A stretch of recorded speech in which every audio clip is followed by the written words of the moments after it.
वाह मोदी जी वाह।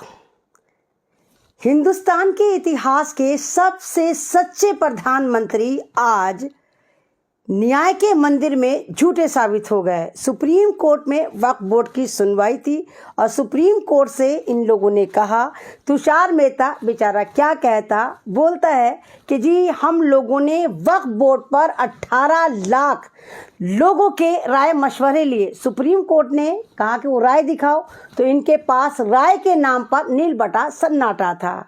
Supreme court से 7 दिन का वक्त ले लिया। इनसे पूछो कि 1 साल से तुम वक्फ चिल्ला रहे हो, तो 1 साल से तुम घुइयां छिल रहे थे, जो 7 दिन में तुम पूरा का पूरा ड्रामा करोगे। बताओ जनता को और मुसलमानों को कि 7 दिन में ऐसा कौन सा जज खरीदा जाएगा और पार्लियामेंट में पहुंचाया जाएगा या जस्टिस लोहिया बनाया जाएगा। जो काम तुम 1 साल में नहीं कर सके वो तुम 7 दिन में करोगे।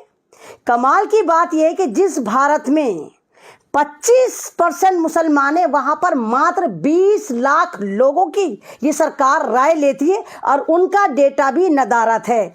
मोदी जी, मैंने कहा ना कि पढ़ा लिखा होना बहुत ज़रूरी है।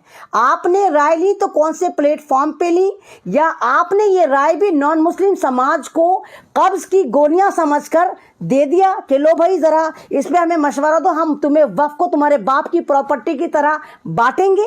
किन लोगों से आपने मशवरा लिया, कहाँ है उसका डाटा? सुप्रीम कोर्ट को भी इन्होंने हलवा समझ रखा है, मजाक समझ रखा है। आज सुप्रीम कोर्ट में जिस तरह इन लोगों की बेइज्जतियां लगी वो देखने लायक हैं। इनके पास कोई डेटा नहीं है। सुप्रीम कोर्ट ने कहा कि जब तुम इसको मजहब के आधार पर कह रहे हो कि नहीं है, मुसलमानों की प्रॉपर्टी है, तो तुम हमें जवाब दो, क्या तिरुपति मंदिर और मठ में किसी मुसलमान को तुम ट्रस्टी बनाओगे, मेंबर बनाओगे, या हिंदुस्तान के जितने भी धार्मिक बोर्ड है वहां मुसलमान है, फिर क्यों तुम यहां पर मुसलमानों की प्रॉपर्टी में चुल करना चाहते हो? सुप्रीम कोर्ट ने इन लोगों को लताड़ा और यह भी कहा कि खबरदार 5 मई से पहले कोई भी कलेक्टर, कोई भी डीएम नियुक्त नहीं हो जाए। ये वक्फ मुसलमानों की प्रॉपर्टी है।